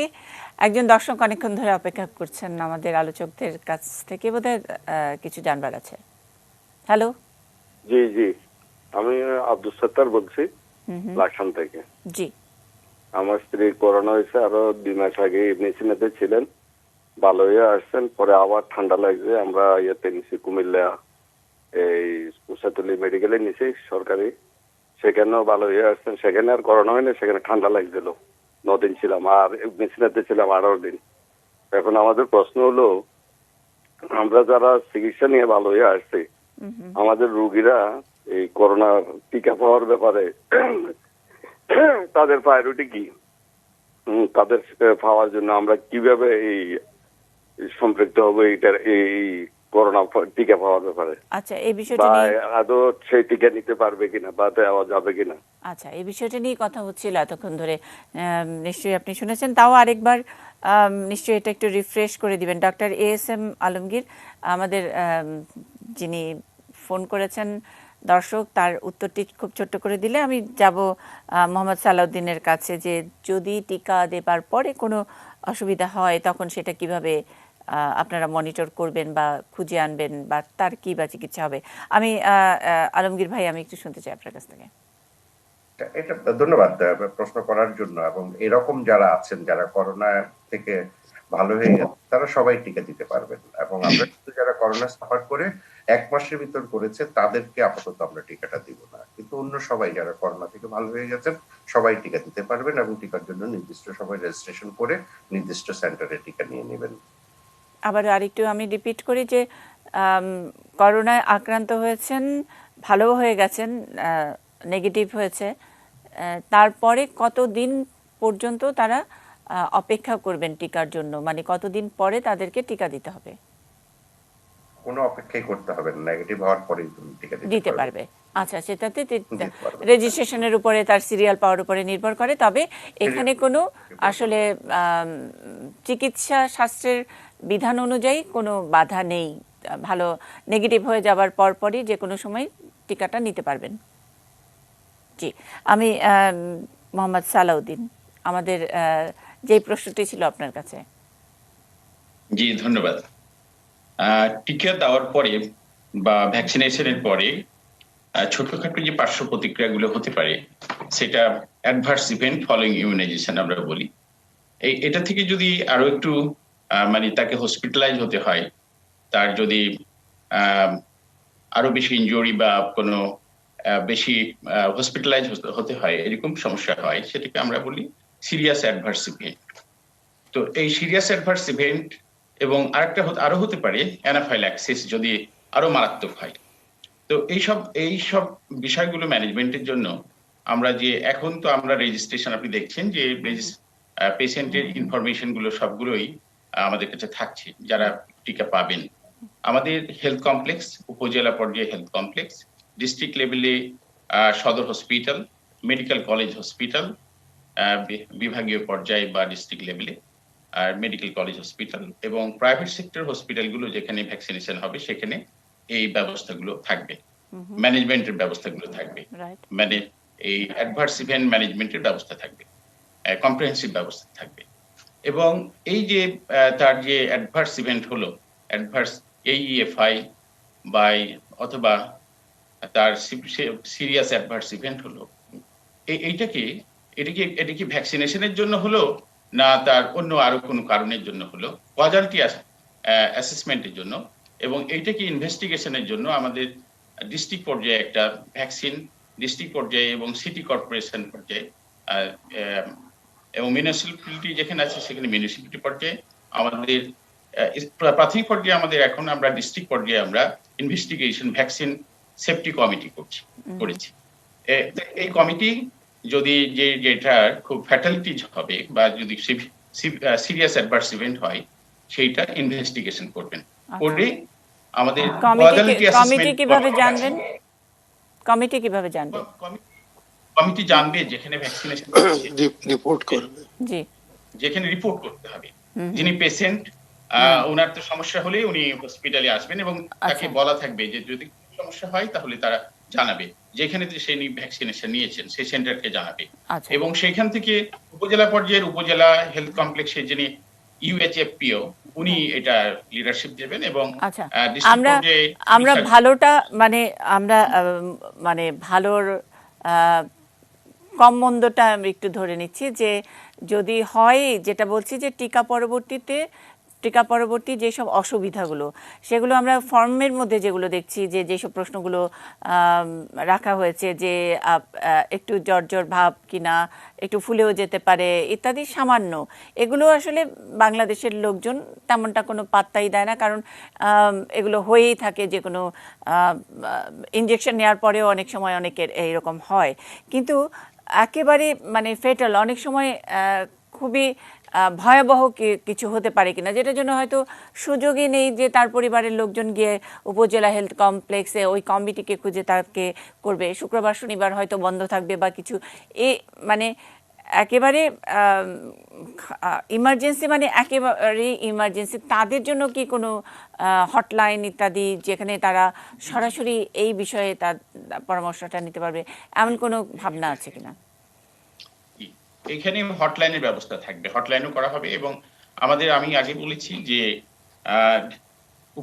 উপজেলা থেকে শুরু করে আমাদের ডিস্ট্রিক্ট কমিটি, ডিস্ট্রিক্ট এবং বিভাগীয় এবং ন্যাশনাল পর্যায়ে হচ্ছে এখানে, এবং ন্যাশনাল পর্যায়ে আমরা হটলাইনের ব্যবস্থার কথা মানে ব্যবস্থা থাকবে ভাবছেন। এবং প্রতি জেলাতেও যদি অ্যানাফাইল্যাক্সিস হয় তবে তাৎক্ষণিক তাকে ম্যানেজমেন্টের ব্যবস্থা। আচ্ছা, আরেকটা জিনিস একটু চট করে আপনার কাছ থেকে জেনে নিতে চাই, কারণ এই করোনার সময় আমরা যেটা বলছি যে করোনার টাইমে, প্যান্ডেমিক টাইমে ইনফোডেমিক্স, এবং এখন টিকা যে আসছে সেটা নিয়েও কিন্তু অনেক কৌতূহলী আগ্রহী মানুষ গণমাধ্যমের কারণে অফকোর্স নানান কিছু জানে, কোন টিকাটার কি দাম, কোন টিকা আমরা একটু বেশি দামে আনছি, কোনটা কম দামে আনছি, কোনটা সিঙ্গেল ডোজ, কোনটা 1 বছর কাজ করবে, কোনটা 3 মাস কাজ করবে, সবই মুখস্থ। তার মধ্যে কোল্ড চেন ব্যাপারটাও কিন্তু মাথার মধ্যে ঢুকে গেছে। কোল্ড চেনের বিষয়টি যারা একটু সহজ করে বুঝতে চান তারা নিশ্চয়ই জানেন যে বাচ্চাদেরকে, আমরা ছোট বাচ্চাদেরকে যে টিকা নেওয়ার জন্য যে ক্যাম্পেইন সরকারের, একটা নির্দিষ্ট দিনে টিকা কেন্দ্রে গিয়ে টিকা খাওয়ানো হয়, টিকা দেওয়া হয়, সেখানে যে কোল্ড চেন মেনটেন করা হয়, অর্থাৎ এই করোনা ভাইরাসের যে টিকা সেটাও কি সেম টেম্পারেচার নাকি একটু এদিক সেদিক আছে? আমাদের যে কোভিশিল্ড যে ভ্যাকসিনটি অ্যাস্ট্রাজেনিকার, অক্সফোর্ড অ্যাস্ট্রাজেনিকার ভ্যাকসিন আমরা সিরাম ইনস্টিটিউট অফ ইন্ডিয়া থেকে সংগ্রহ করছি।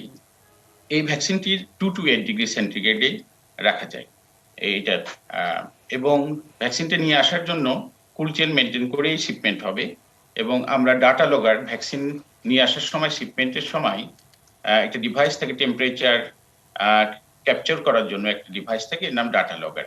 সেই ডাটা লগার দিয়ে আমরা ভ্যাকসিনটার, যখন প্রত্যেকটা ভ্যাকসিনেরই লট রিলিজ করতে হয় এবং ডিজিডিএ ওষুধ প্রশাসন অধিদপ্তর লট রিলিজ করবে ইন্ডিভিজুয়াল ভ্যাকসিনের, প্রত্যেকটা ভ্যাকসিনগুলো একটা লট আকারে তৈরি হয় এবং ওই প্রত্যেকটা লটই ওই দেশের ড্রাগ, যে দেশে তৈরি হয়, যে ভ্যাকসিনটা আমরা ইন্ডিয়া থেকে নিচ্ছি, ইন্ডিয়ার ন্যাশনাল কন্ট্রোল ল্যাবরেটরি সিআরআই, ওনারা ওইটা লট রিলিজ করবে। সেই লট রিলিজটা করার পরেই ওই ভ্যাকসিনটা আমাদের কাছে লট রিলিজের সার্টিফিকেট প্লাস সামারি লট প্রোটোকল, ভ্যাকসিনটা উৎপাদনের যে পাথওয়ে গুলো, মানে ইনফরমেশন গুলো, সব ইনফরমেশন দিয়ে যে মান নিয়ন্ত্রণ এবং উৎপাদনের ধাপগুলো এই ডকুমেন্টটা আমাদের কাছে দেবে। আমরা দিলে লটারি সার্টিফিকেটটা আমরা যাচাই করে দেখে এবং ভ্যাকসিনের ফিজিক্যাল প্যারামিটার গুলো দেখে জি, আমরা তার মানে আমরা অভ্যস্ত যেটাতে, যেই সিস্টেমটা বাংলাদেশে আছে, আমরা ইপিআই যে সফল কর্মসূচি, সেই চেইন দিয়েই আমরা এটা সফলভাবে এই ভ্যাকসিনটা যেটা আসছে ইন্ডিয়া থেকে সেটা আমরা করতে পারবো। কিন্তু অন্যান্য ভ্যাকসিনের ব্যাপারে মানে আপনার ওষুধ প্রশাসনের কোনো হস্তক্ষেপ থাকছে কিনা? যদি বলি যে প্রাইভেটলি যেগুলো আনা হচ্ছে অনেকগুলোর একটু দাম বেশি এবং এটার বলা হচ্ছে অনেক কার্যকারিতাও বেশি, এটা একটু ভালো ইত্যাদি, নিঃসন্দেহে সেগুলো বিভিন্ন বেসরকারি প্রতিষ্ঠান নিজেদের যে সোর্সিং সেটার মাধ্যমে আনবে। সেখানে কি আপনাদের কোনো দেখভাল থাকবে? আপনারা সেখানে কোনো ধরনের কোয়ালিটি কন্ট্রোল, নিয়ন্ত্রণ এগুলো করতে পারেন? জি, ডেফিনেটলি থাকবে। কোনো ভ্যাকসিনই আনরেজিস্টার্ড, কোনো ভ্যাকসিনই উইদাউট পারমিশন অফ ডিজিডিএ ওষুধ প্রশাসনের অনুমতি ব্যতীত কোনো ভ্যাকসিনই দেশে আসবে না। আসলেও এটা ঢুকতে পারবে না যদি প্রপার ওয়েতে আসতে হয়। এবং সেই প্রত্যেকটা ভ্যাকসিনেরই লটারি সার্টিফিকেট যদি না, এবং ভ্যাকসিনটা যারা নিয়ে আসবেন, আমরা প্রাইভেট সেক্টরকে এনকারেজ করবো ভ্যাকসিন নিয়ে আসার জন্য ডেফিনেটলি। তবে সেই ভ্যাকসিনটি ব্যবহারের ব্যাপারে যে কোনো ভ্যাকসিনই দেশে আসতে চাইলে, কোভিড এর ভ্যাকসিন আসতে চাইলে সেটা ওষুধ প্রশাসনের অনুমতি নিতে হবে, এনওসি নিতে হবে অথবা ইমার্জেন্সি ইউজ অথরাইজেশন নিতে হবে। ফলোড বাই এই ভ্যাকসিনটি ব্যবহারের প্রোটোকলের জন্য কিভাবে কোন সেন্টারে ব্যবহার হবে, হসপিটালে ব্যবহার হবে, ইনফরমেশন গুলো ট্র্যাপিং এর জন্য স্বাস্থ্য অধিদপ্তরের অনুমতি লাগবে ব্যবহারের জন্য। কোন জায়গায় তারা ব্যবহার করবে, কোন সেন্টারে করবে, বা কোন প্রাইভেট হসপিটালে করবে, বা কোন কর্পোরেট করবে, সেই তথ্যাদিগুলো আমাদের স্বাস্থ্য অধিদপ্তর কর্তৃক এইটা ডাটাবেজে রাখা হবে। এই জন্য সেটাকে অনুমতি দেওয়া হবে। জি, অনেক ধন্যবাদ। আরো শুনবো আপনার কাছে। রশিদি মাহবুব, একটু আপনার কাছে জানতে চাই, আমরা অনেক কষ্ট করলাম মাস্ক পরানোর জন্য, অনেক কষ্ট করলাম যে হাত পরিষ্কার করতে হবে ইত্যাদি, সেগুলোর জন্য আমরা যে খুব যে সফল হয়েছি তা নয়, কিন্তু নানান কারণে হয়তো বা আমাদের এই আক্রান্ত বা মৃতের সংখ্যা কম, সেটা অন্য প্রসঙ্গ। কিন্তু যেভাবে আমরা বলছি যে ধরে নিচ্ছি আমরা 50 লক্ষ ভ্যাকসিন আসার সঙ্গে সঙ্গে হুমড়ি খেয়ে পড়বে, আবার উল্টোটাও তো হতে পারে, হাইপোথেটিক্যাল, যে আচ্ছা ভ্যাকসিন লাগবেই না। তো সেক্ষেত্রে ডাব্লিউএইচওর বা অন্যান্য সংস্থার কোনো কি এরকম নির্দেশনা আছে যে বাংলাদেশের 17 কোটি মানুষ, আমাদের 3 কোটি না 6 কোটি বা 11 কোটি মানুষকে ভ্যাকসিন দিতেই হবে, মানে চাইলেও না চাইলেও, এমন কি কোনো কড়াকড়ি নির্দেশনা থাকে কিনা একটা প্যান্ডেমিক অবস্থায়? এটা তো ধরেন যেটা হচ্ছে আমাদের দেশে যে আইনটা আছে এপিডেমিক বা প্যান্ডেমিকের ব্যাপারে, সেই আইনটাতে কিন্তু ওই রকম বলা নেই, আইসোলেট করার কথা বলা আছে। কিন্তু আপনি নিবেন কি নিবেন না, যে কোনো চিকিৎসার ব্যাপারে যদি আমরা বলি, এটা কিন্তু ফ্রি উইল অফ দ্যাট ইনকামবেন্টকে দিতে হবে। সুতরাং এটা এখন পর্যন্ত ওইভাবে আসেনি। আমরা মনে করি যে এটা তার সদিচ্ছার প্রতি হবে এবং সদিচ্ছাটার প্রতিফলন, কারণ প্রত্যেকটা মানুষই তার ভালো, মানে সুস্থ মানুষ, মানসিক সুস্থ, তারা কিন্তু তার ভালোটা বুঝে। এবং হতে পারে, আমি আবারও বলছি, কারণ কোভিড যে ভ্যাকসিন তা নিয়ে তো আমরা, আপনি যেটা আগে বললেন, কোভিড ভ্যাকসিন নিয়ে কিন্তু কোভিড মুক্ত হয়ে গেল তা কিন্তু নয়। আপনাকে বিধিবদ্ধ কিন্তু বিশ্ব যেদিনকে মুক্ত হবে ততদিন পর্যন্ত আপনাকে ওই সোশ্যাল ডিস্টেন্সিং, তারপরে স্বাস্থ্যবিধিগুলো মেনে চলতে হবে, এর বিকল্প কিন্তু নাই। জি, এর বিকল্প নাই। মানে আমরা আমাদের বাংলাদেশের বাস্তবতা বিচার করে বলেছি যে অন্য দেশের মতো আমাদের আক্রান্তের হার অতটা নয়, মৃতের হারও আমাদের কম।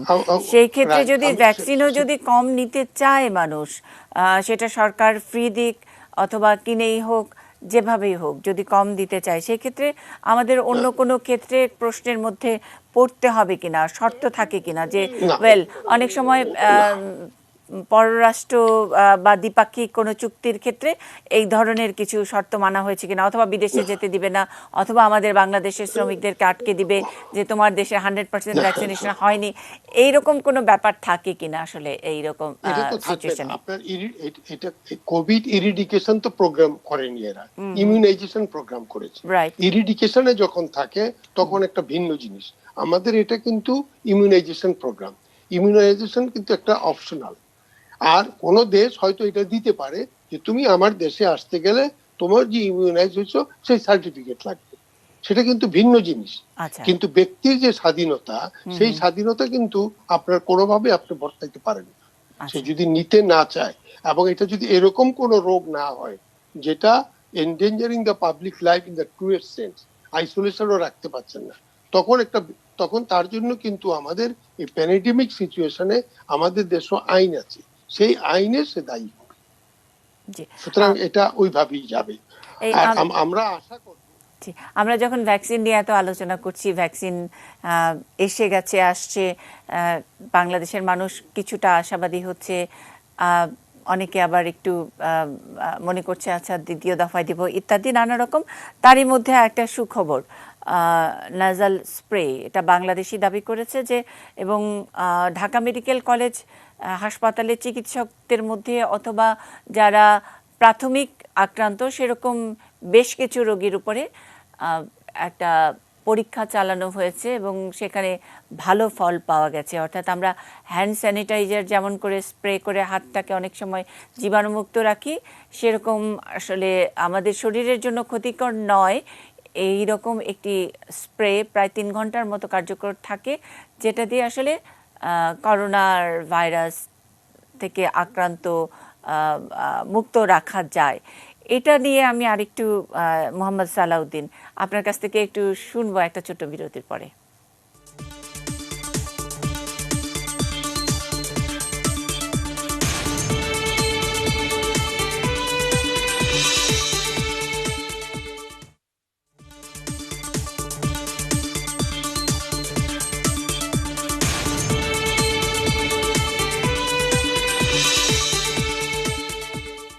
ইস্পাহানি নিউজ আওয়ার এক্সট্রা টিকার টুকিটাকি এই বিষয় নিয়ে শুনছি। বিরতিতে যাবার আগে বলছিলাম যে নাজাল স্প্রের কথা, অর্থাৎ নাকের স্প্রে। গতকালকেই এই বিষয়ে নিউজটি ব্রেক করা হয়েছে, অর্থাৎ জানানো হয়েছে যে এরকম একটি স্প্রে উদ্ভাবন করা হয়েছে এবং সেটির নামও দেওয়া হয়েছে Bongo safe. Bangladesh reference institute for chemical measurement, তারা ঢাকা মেডিকেল কলেজ হাসপাতালের সঙ্গে তারা এই তাদের যে ট্রায়াল কিছুটা করেছে এবং আজকে একটা সংবাদ সম্মেলন করে আনুষ্ঠানিকভাবে তাদের এই প্রোডাক্টের কথা জানিয়েছে। একটু দেখে আসি সহকর্মী নাজিয়া আফরিনের কাছ থেকে। সাজেদা সুইটি। হ্যান্ড স্যানিটাইজার বা সাবান পানি দিয়ে হাত ধুলে হাত করোনা ভাইরাস মুক্ত হয়, কিন্তু এই ভাইরাস ধ্বংস করতে নাক বা মুখের ভেতরে ব্যবহারের কার্যকর কোনো ওষুধ ছিল না। তাই বঙ্গসেফ ওরো নাজাল স্প্রের উদ্ভাবকদের দাবি, বিশ্বে এটাই প্রথম এ ধরনের স্প্রে যা পরীক্ষামূলক প্রয়োগে 200 করোনা রোগীর প্রত্যেককেই সুফল পেতে দেখেছেন। পলিকুলটা অ্যান্টিসেপটিক হিসেবে, ভাইরোসাইডাল হিসেবে কাজ করছে, এটা জানা।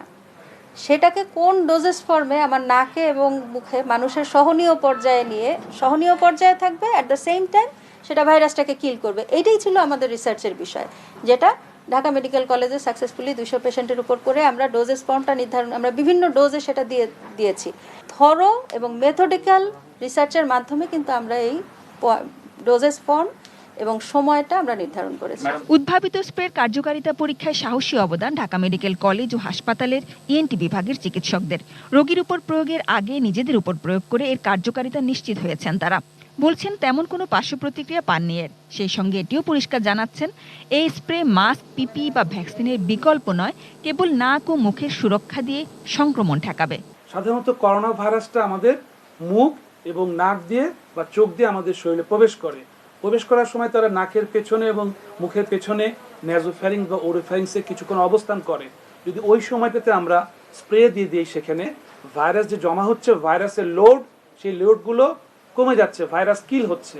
কমপক্ষে 100 জনের বেশি যারা আমরা এটা প্রথম থেকে ইউজ করছি, ইট হ্যাজ নো হার্ম। যার হয়নি সে যেন আক্রান্ত না হয়, যার হয়েছে তার যেন ভাইরাল লোডটা কমে, যেহেতু এটা রেডিলি ভাইরাসকে কিল করে বা ডিস্ট্রয় করতে সক্ষম। জানাচ্ছেন নাক ও মুখে স্প্রে করার পর এর লেয়ার কাজ করবে 3 থেকে 4 ঘন্টা। একজনের জন্য 1 মাসে 200 ml এর একটা বোতলই যথেষ্ট হবে, যার দাম হতে পারে 100 টাকার মতো। আমাদের বিজ্ঞানী গবেষক প্রফেশনাল যারা আছে তাদের পক্ষ থেকে এটা মুজিব বর্ষে আমাদের উপহার। গত বছরের মে থেকে এর কাজ চলছিল, অক্টোবর থেকে প্রয়োগ শুরু। আপাতত সকল তথ্য প্রকাশ করতে চাচ্ছেন না, কারণ বিস্তৃত পরিসরে ক্লিনিক্যাল ট্রায়াল চালানো এবং বাংলাদেশ মেডিকেল রিসার্চ কাউন্সিল সহ সংশ্লিষ্ট দপ্তর থেকে অনুমোদন নেওয়ার ব্যাপার রয়েছে। সেসব সেরে শিগগিরই স্প্রেটিকে বাজারে ছাড়া যাবে বলে আশা করছেন। বেশি প্রিভেন্টিভ কেয়ার এটা হেল্প করবে, এটার সাথে অন্য কোনো কিছু আমরা সাংঘর্ষিক দেখছি না। আর এটা সেফটি মার্জিন আমরা নিশ্চিত করেছি যে এটি হিউম্যান বডির জন্য যথেষ্ট সেফ এবং কোনো সাইড ইফেক্ট এটাতে আমরা এই পর্যন্ত লক্ষ্য করছি না। আমরা এর পরের স্টেজটা যাব, আমরা আরো রিসার্চটাকে আরেকটু এলাবোরেট করে আমরা দেখব যে আরো কোনো কিছু এটার সাথে আছে। Sajida Sweety, ATN news, Dhaka. Bongosafe nasal spray নিয়ে আমি প্রথম ফার্মাকোলজিস্টের কাছে শুনবো, মোহাম্মদ সাইদুর রহমান। একটু আপনি আমাদেরকে একটু যদি বলেন আশ্বস্ত করবেন কিনা, আপনার বিদ্যা আপনার জ্ঞানে কি মনে হয়? ঠিক বিদ্যা জ্ঞান প্রয়োগ করার মতন তথ্য ওনারা আসলে সরবরাহ করেননি। আমরা মোটা দাগে যেটা বুঝতে পারি, সাধারণ পথ পদ্ধতির কথা যদি বলি, যে এইখানে যদিও আমি যাদের ঢাকা মেডিকেল কলেজে যাদেরকে দেখলাম তাদেরকে সবাইকে আসলে আমি ব্যক্তিগতভাবে চিনি। আমি একটু বিস্মিত আসলে যেইভাবে বলা হলো যে চিকিৎসকরা নিজ দেহে প্রয়োগ করেছেন এবং ওনারা বলছেন এটা নিরাপত্তা তেমন কোনো খারাপ প্রতিক্রিয়া পাইনি, 200 রোগীর মধ্যে প্রয়োগ করেছি। এগুলো বিজ্ঞানে আসলে ইএনটি বিভাগের চিকিৎসকেরা নিজেরা ব্যবহার করেছেন। হ্যাঁ, ইএনটি বিভাগের অধ্যাপক একেবারে আমাদের খুবই কাছের মানুষ।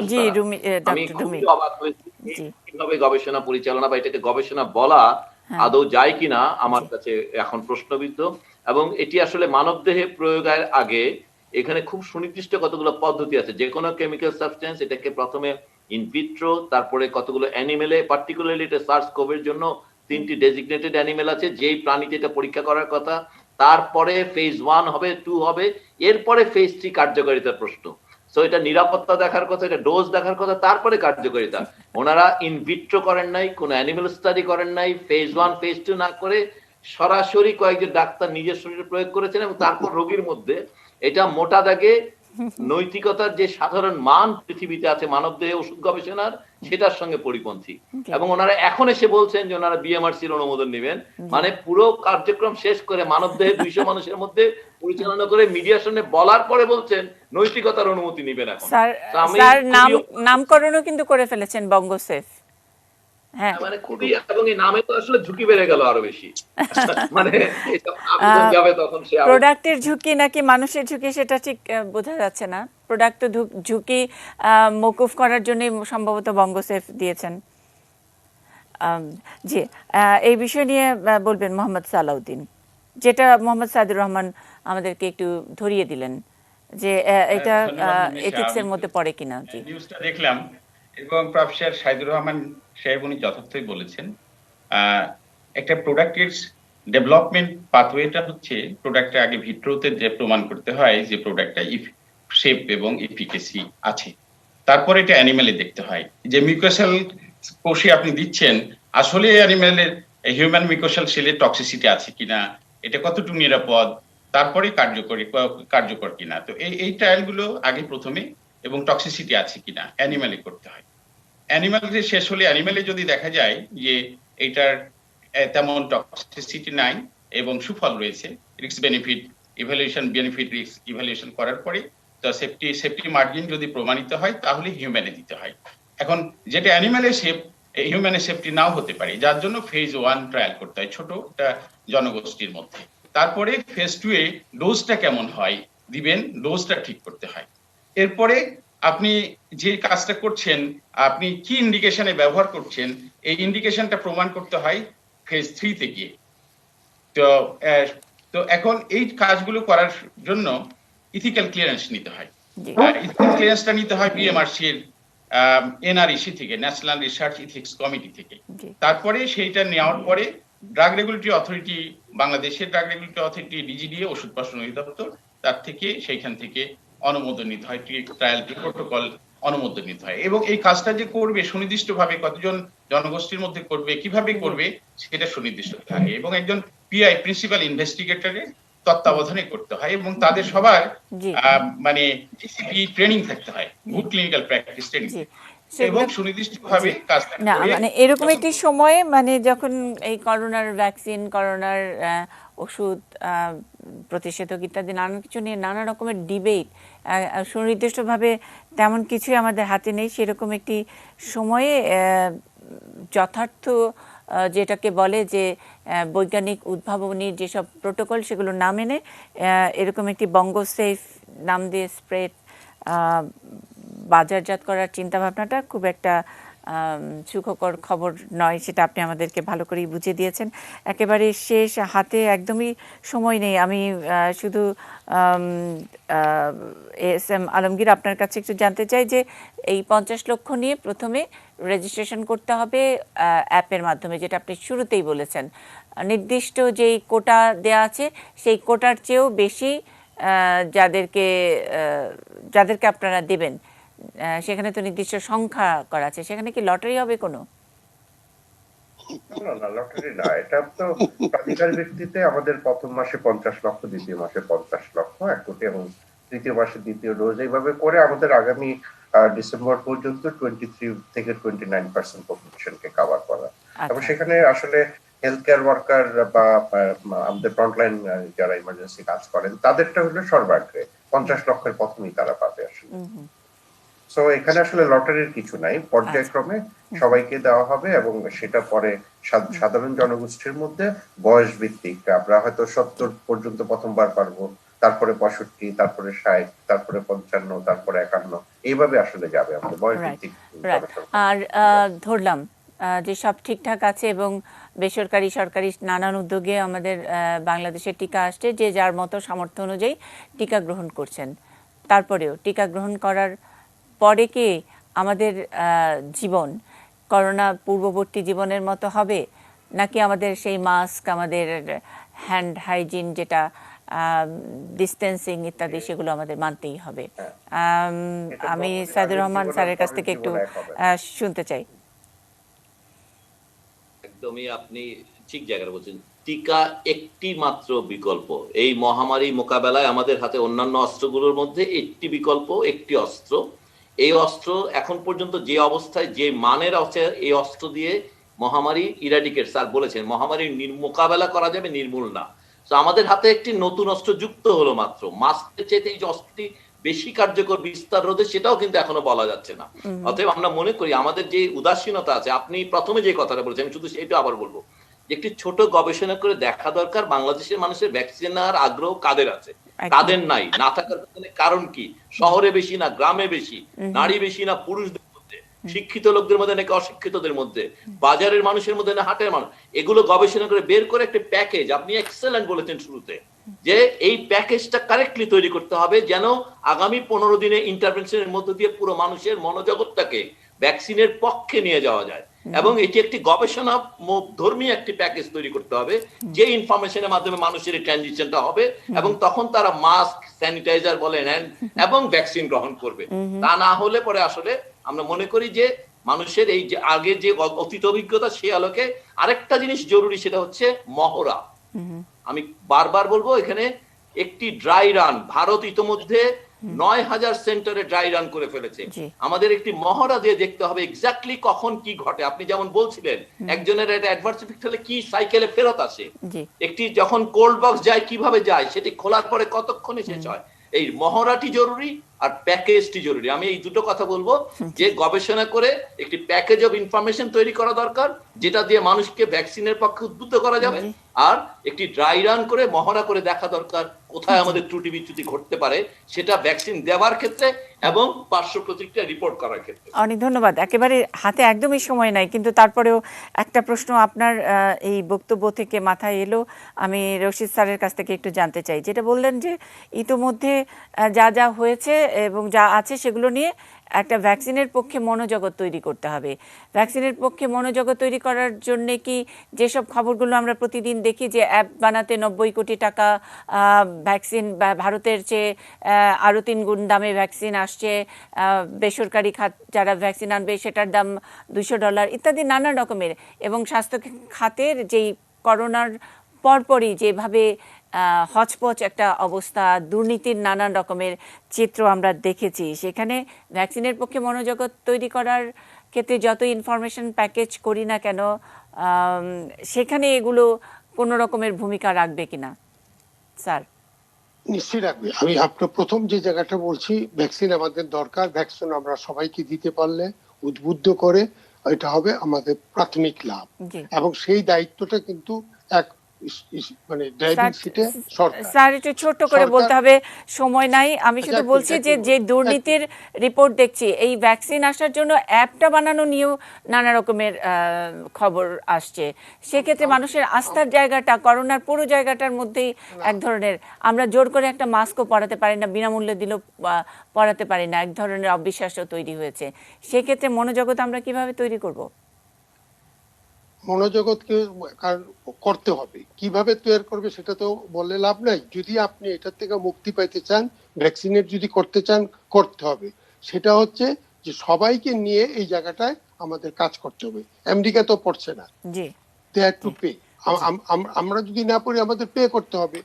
আমার যেটা ধারণা, স্যার আমার প্রশ্নটা ছিল ভ্যাকসিন আসার আগেই ভ্যাকসিন অ্যাপ নিয়ে দুর্নীতি, ভ্যাকসিন আসার আগেই ভ্যাকসিনের দাম নিয়ে, ভ্যাকসিনের নেগোসিয়েশন নিয়ে, কারা পাবে কারা পাবে না সেটা নিয়েও কিন্তু একটা আমরা প্রকাশ্যে বলি আর বিটুইন দ্য লাইন বলি, সেরকম একটা নানা রকমের হাস একটা লুকোছাপার একটা ব্যাপার আছে। সেই জায়গায় সাধারণ মানুষ সবার জন্য ভ্যাকসিন, এরকম একটি জায়গা থেকে ভ্যাকসিনকে সাপোর্ট করবে সেই মন তৈরি করাটা একটু চ্যালেঞ্জিং হয় কি না, সেটা আপনার কাছে প্রশ্ন ছিল। আমরা এই প্রশ্ন নিয়ে আরও হয়তো অনেকবার আলোচনা করতে হবে। ভ্যাকসিনও আসতে থাকবে, চলতে থাকবে এবং আলোচনাও চলবে। নিশ্চয়ই আপনারা আমাদের সঙ্গেই থাকবেন। অনেক ধন্যবাদ আজকে আমাদের এই অনুষ্ঠান দেখার জন্য।